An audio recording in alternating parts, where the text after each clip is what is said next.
6월 둘째 주 주일 예배를 사도신경으로 신앙 고백 드림으로 하나님께 드리겠습니다. 전능하사 천지를 창조하신 하나님 아버지를 내가 믿사오며 그 외아들 우리 주 예수 그리스도를 믿사오니 이는 성령으로 잉태하사 동정녀 마리아에게 나시고 본디오 빌라도에게 고난을 받으사 십자가에 못 박혀 죽으시고 장사한 지 사흘 만에 죽은 자 가운데서 다시 살아나시며 하늘에 오르사 전능하신 하나님 우편에 앉아 계시다가 저리로서 산 자와 죽은 자를 심판하러 오시리라. 성령을 믿사오며 거룩한 공회와 성도가 서로 교통하는 것과 죄를 사하여 주시는 것과 몸이 다시 사는 것과 영원히 사는 것을 믿사옵나이다. 아멘. 찬송가 265장으로 하나님께 영광을 돌리겠습니다.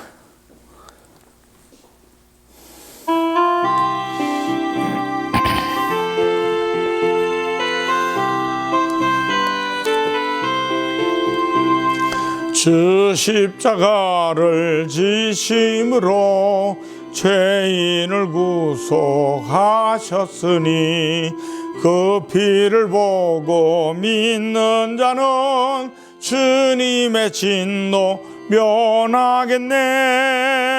내가 그 피를 유월절 그 양의 피를 볼 때에 내가 널 넘어서 가리라. 흉악한 죄인 괴수라도 예수는 능히 구원하네. 온몸을 피에 담글 때에 주님의 진노 면하겠네. 내가 그 피를 유월절 그 양의 피를 볼 때에 내가 널 넘어서 가리라. 심판할 때에 모든 백성 행한 일대로 보응받네.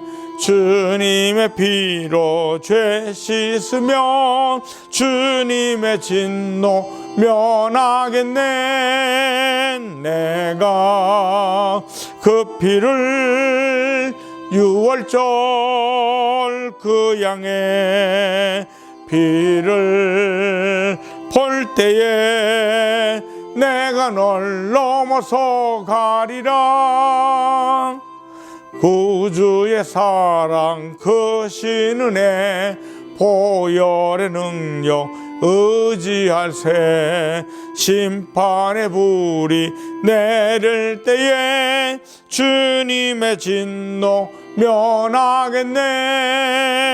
내가 그 피를 유월절 그 양의 피를 볼 때에 내가 널 넘어서 가리라. 기도하겠습니다. 살아계신 하나님 아버지께 6월 둘째 주를 통해서 하나님 말씀으로 은혜 받기를 원하여 출발합니다. 하나님 살아계심을 우리에게 보여주셔서 십자가를 통해서 은혜를 받게 하시고 십자가를 통해 구원받게 하시고 십자가를 통해 놀라운 하나님의 복을 받게 하심을 감사를 드립니다. 세상 끝날까지 십자가를 자랑하며 그리스도만을 자랑하며 평생에 우리의 삶을 통해 하나님을 증거하며 살게 도와 주시옵소서. 오늘 우리 있는 그대로 나왔습니다. 연약한 대로 못난 대로 부족한 대로 나왔지만 하나님 십자가의 은혜로 승리케 하여 주시옵소서. 말씀을 전하는 자나 듣는 자가 큰 은혜 받게 하시옵고 예수님의 이름으로 기도합니다. 아멘. 하나님의 말씀은 고린도전서 1장 18절에서 25절까지의 말씀을 보시겠습니다. 십자가의 도가 멸망하는 자들에게는 미련한 것이요 구원을 받는 우리에게는 하나님의 능력이라. 기록된 바 내가 지혜 있는 자들의 지혜를 멸하고 총명한 자들의 총명을 폐하리라 하였으니 지혜 있는 자가 어디 있느냐? 선비가 어디 있느냐? 이 세대에 변론가가 어디 있느냐? 하나님께서 이 세상의 지혜를 미련하게 하신 것이 아니냐? 하나님의 지혜에 있어서는 이 세상이 자기 지혜로 하나님을 알지 못하므로 하나님께서 전도에 미련한 것으로 믿는 자들을 구원하시기를 기뻐하셨도다. 유대인은 표적을 구하고 헬라인은 지혜를 찾으나 우리는 십자가에 못 박힌 그리스도를 전하니 유대인에게는 거리끼는 것이요 이방인에게는 미련한 것이로되 오직 부르심을 받은 자들에게는 유대인이나 헬라인이나 그리스도는 하나님의 능력이요 하나님의 지혜니라. 하나님의 어리석음이 사람보다 지혜롭고 하나님의 약하심이 사람보다 강하리라. 고린도전서 1장 18절로 25절의 말씀을 통해 십자가의 도라는 제목으로 말씀을 전합니다. 기독교의 상징은 십자가입니다. 상징치고는 정말 충격적입니다. 왜냐하면 십자가는 당시로서는 가장 잔인한 형틀이었기 때문입니다. 생각해 보십시다. 어느 종교에서 교수대를 자신들의 상징으로 삼았다고 하면 이해가 가겠습니까? 십자가 상징은 그런 것입니다. 기독교의 상징은 십자가. 십자가는 구원입니다. 십자가는 그냥 십자가에서 끝나는 것이 아니고 구원의 도를 모두 포함하고 있습니다. 예수님의 죽음뿐만 아니라 예수님의 부활로 이어집니다. 죄의 용서와 구원과 영생입니다. 하나님의 사랑과 용서와 거룩과 영광 등 모두를 포함하고 있습니다. 본문 18절은 이렇게 말씀합니다. 십자가의 도가 멸망하는 자들에게는 미련한 것이요 구원을 받는 우리에게는 하나님의 능력이라. 십자가의 도가 믿는 사람이 우리에게는 하나님의 능력이고 구원이고 축복입니다. 그리고 이 십자가의 길은 유일한 구원의 길입니다. 그런데 문제는 멸망하는 자들, 즉 믿지 않는 자들에게는 이 십자가가 미련하게 보인다는 것입니다. 여기서 십자가의 도를 미련하게 보는 이들은 누구입니까? 오늘 본문 22절에 보니까 유대인들은 표적을 구하고 헬라인은 지혜를 찾으나, 여기서 두 부류가 등장합니다. 하나는 유대인입니다. 그런데 이 유대인은 표적을 구했다고 했습니다. 또 한 부류는 헬라인입니다. 이 헬라인은 지혜를 찾았다고 했습니다. 이 말이 무슨 뜻인지를 이해해야 합니다. 첫째로 표적을 구하는 유대인들. 표적은 눈으로 드러난 기적을 의미합니다. 하나님께서 눈에 띄게 뭔가를 해주기를 기대하는 것입니다. 이것은 유대인들이 그토록 대망하던 메시아권과 맥이 통합니다. 저들이 바라는 메시아는 어떤 메시아입니까? 전능한 능력을 지닌 메시아입니다. 병든 자도 고치고 하늘의 벼락도 내리고 이스라엘이 로마의 지배를 받고 있는 지금 강력한 힘과 능력으로 로마를 말살시키고 이스라엘을 독립시킬 수 있는 힘 있는 왕을 기다리고 있는 것입니다. 그러니 놀라운 능력과 표적이 마구마구 나타나기를 바라는 것입니다. 그런데 바울 사도는 지금 무엇을 전파하고 있습니까? 십자가의 도를 전파하고 있습니다. 그 십자가의 도는 무엇입니까? 하나님의 아들 되신 예수님께서 하늘 보좌를 버리시고 이 땅에 연약한 인간으로 오셨습니다. 그리고 인류를 죄악에서 구원하시기 위하여 속죄양이 되시어 십자가에 달려 죽으셨습니다. 그리고 부활하시어 승천하셨습니다. 이 십자가의 사랑으로 인류가 용서를 받았고 구원을 받았음을 선포하고 있습니다. 이것이 십자가의 도입니다. 그런데 보십시다. 힘있는 메시아를 고대하던 유대인들, 그리고 표적만을 구하던 유대인들에게 이 십자가의 도는 바보들이나 믿는 것으로 여겨졌습니다. 힘있는 메시아가 아니라 아무 저항도 하지 못하고 십자가에 달려 죽은 예수는 저들이 기다리던 메시아가 아니었습니다. 믿으려면 힘있고 가장 힘센 신을 믿어야지 저런 나약한 신을 믿는 것은 참으로 미련해 보이는 것입니다. 십자가의 도가 멸망하는 자들에게는 미련한 것이요. 저들의 눈에는 십자가에 달리신 예수는 구세주일 수도 메시아일 수도 없었던 것입니다. 이것을 가리켜 사도 바울은 십자가의 도가 멸망하는 자들에게는 미련한 것으로 보인다고 일관한 것입니다.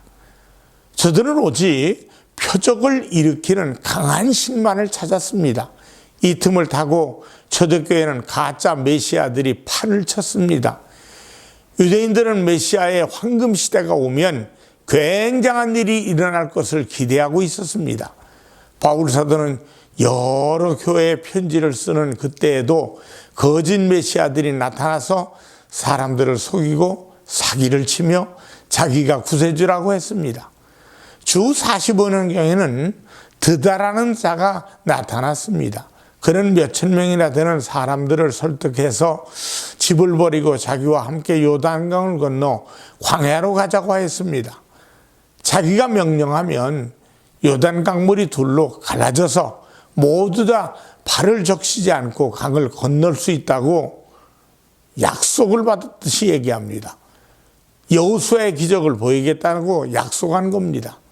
또 그로부터 9년 후인 54년경에는 애굽으로부터 선지자라고 자처하는 어떤 자가 예루살렘에 나타나서 3만 명을 설득하여 감람산으로 데리고 갔습니다. 그리고 자기가 명령하면 예루살렘의 성벽이 무너진다고 호언장담을 했다는 겁니다. 결국 그들은 스스로의 모순으로 인해 싸우다가 뿔뿔이 흩어져서 파국을 맞이했습니다. 하나님의 이적은 매우 중요합니다. 하지만 종교적 체험만을 갈구하는 표적신앙은 아주 위험합니다. 표적으로는 결코 구원에 이를 수 없기 때문입니다.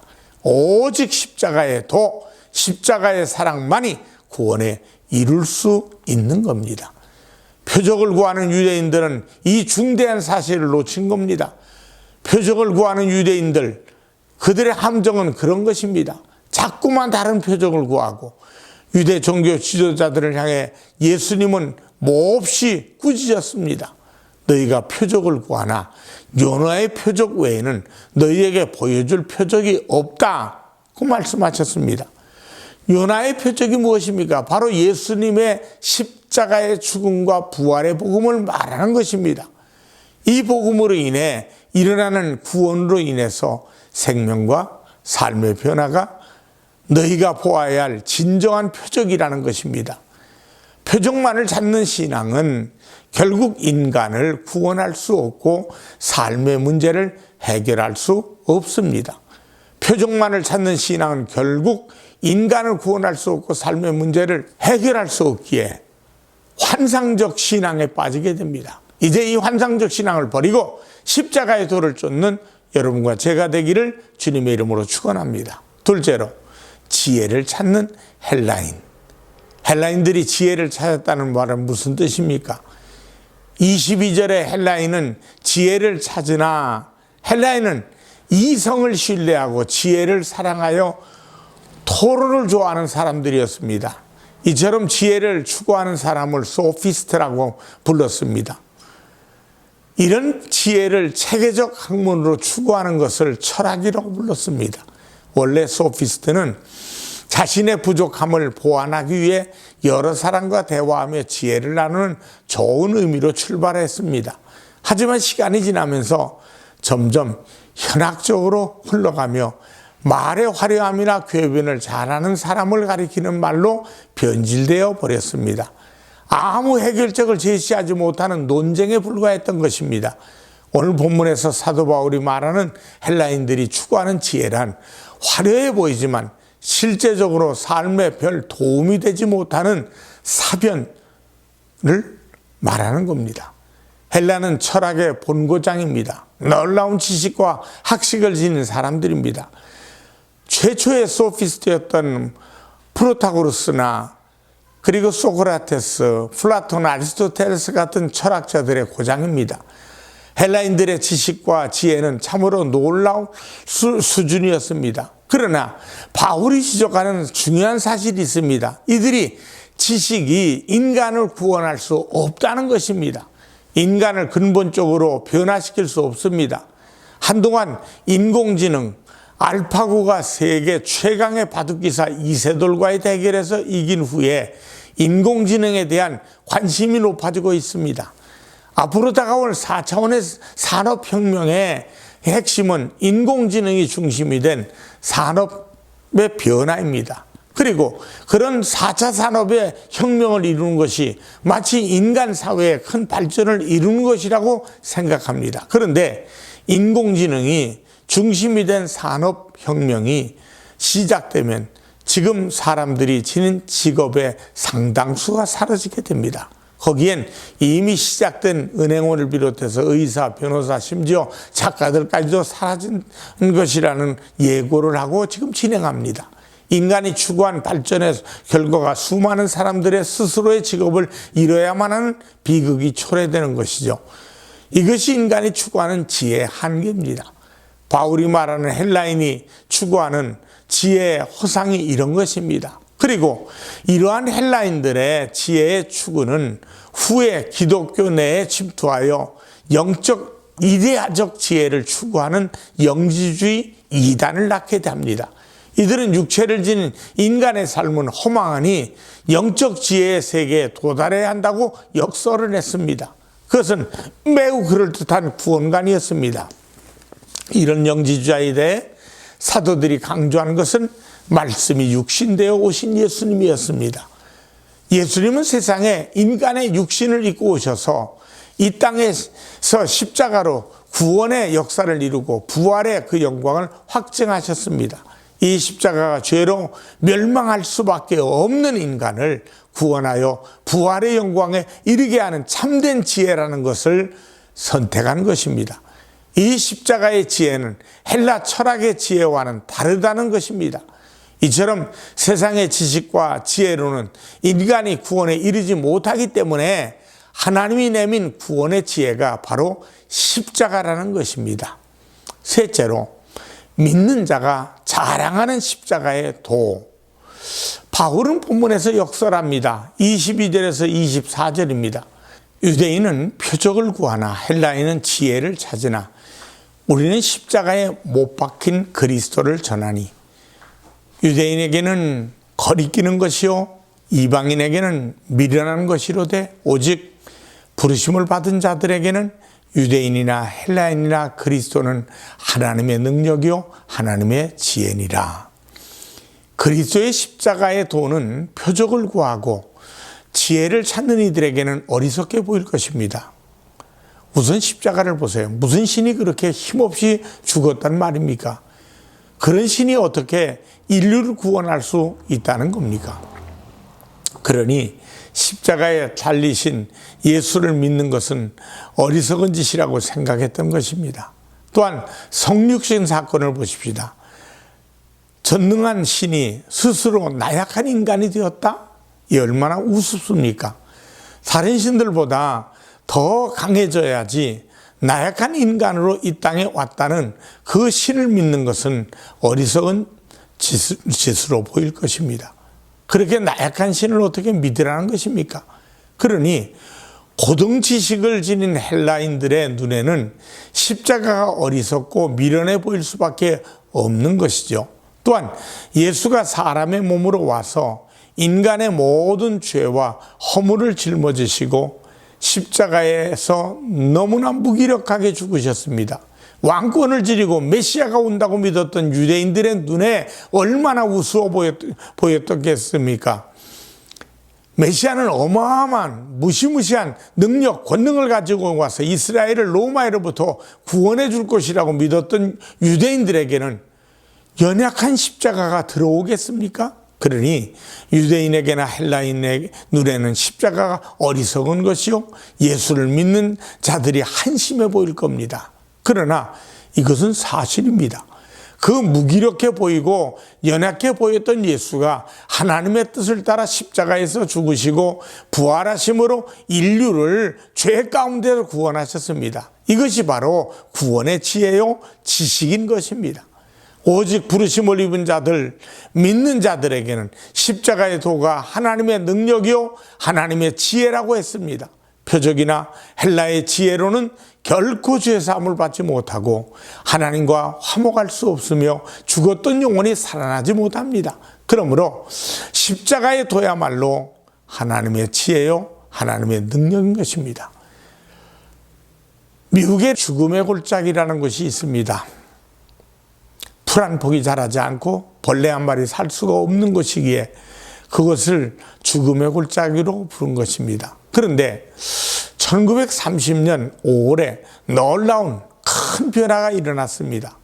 19해 동안 폭우가 쏟아졌는데 그 결과 수십 년간 죽은 듯이 묻혀있던 씨앗에서 싹이 나고 움이 터서 온 골짜기를 푸른 초원으로 아름다운 화원으로 바꾸어 놓았습니다. 그 광경에 대해서 죽음의 골짜기가 생명의 골짜기로 바뀌어졌습니다. 모두를 놀라웠습니다. 이 세상을 정말 아담이 범죄함으로 그래서 그 이후로 죽음의 골짜기로 바뀌어졌죠. 그러나 예수님께서 갈보리 십자가 언덕에서 피 흘려주시고 죽으심으로 말미암아 사망의 골짜기를 생명의 골짜기로 바뀌었습니다. 요한복음 3장 16절에 하나님이 세상을 이처럼 사랑하사 독생자를 주셨으니 이는 그를 믿는 자마다 멸망하지 않고 영생을 얻게 하려 하심이니라. 오늘 본문 25절에 하나님의 미련한 것이 사람보다 지혜 있고 하나님의 약한 것이 사람보다 강하니라라고 했습니다. 여러분, 유대인과 헬라인들은 십자가 미련하고 약하다고 부정했지만 하나님께서 미련한 것이나 약한 것이 어디 있습니까?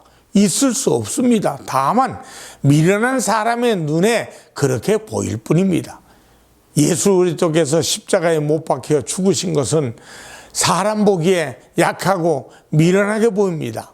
그러나 실제로는 그것이 저 유명한 철학자들이나 정치가들이나 유대인의 납비들이나 박사들을 모두 무색해 만들어버리고 말았습니다. 십자가는 승리를 한 것입니다. 십자가야말로 다른 어떤 것도 성취하지 못한 인간의 구원을 성취했습니다. 우리는 헬라 사람들이 신봉했던 자신의 지혜를 내려놓아야 합니다. 유대인들처럼 자신의 욕망을 만족시킬 표적을 구하는 신앙을 내려놓아야 합니다. 그리고 자기를 부인하고 자기 십자가를 지고 주님의 뒤를 묵묵히 순종하며 따르는 성도들의 삶을 살아야 합니다.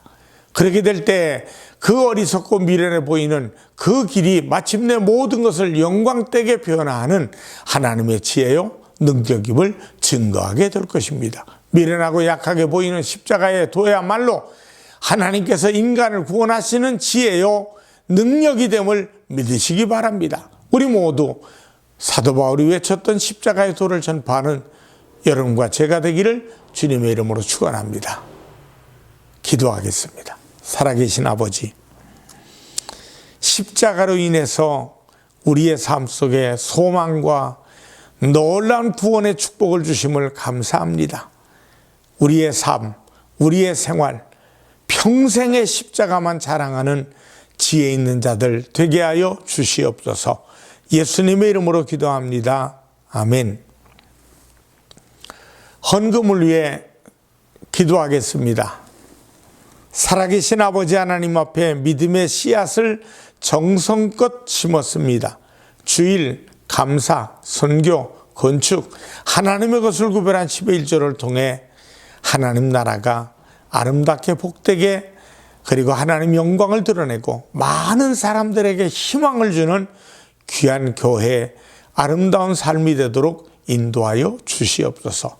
드려진 손길마다 천배 만배로 갚아주시고 하나님의 나라가 더욱 확장되는 씨앗임을 늘 우리의 삶 속에 간증되게 하여 주시옵소서. 예수님의 이름으로 기도합니다. 아멘. 축도하겠습니다. 지금은 우리 주 예수 그리스도의 은혜와 하나님 아버지의 무한하신 사랑과 성령님의 충만 교통하심이 예배드리며 영광되는 모든 이들에게 이제부터 영원토록 함께 하시기를 간절히 축원하옵나이다. 아멘.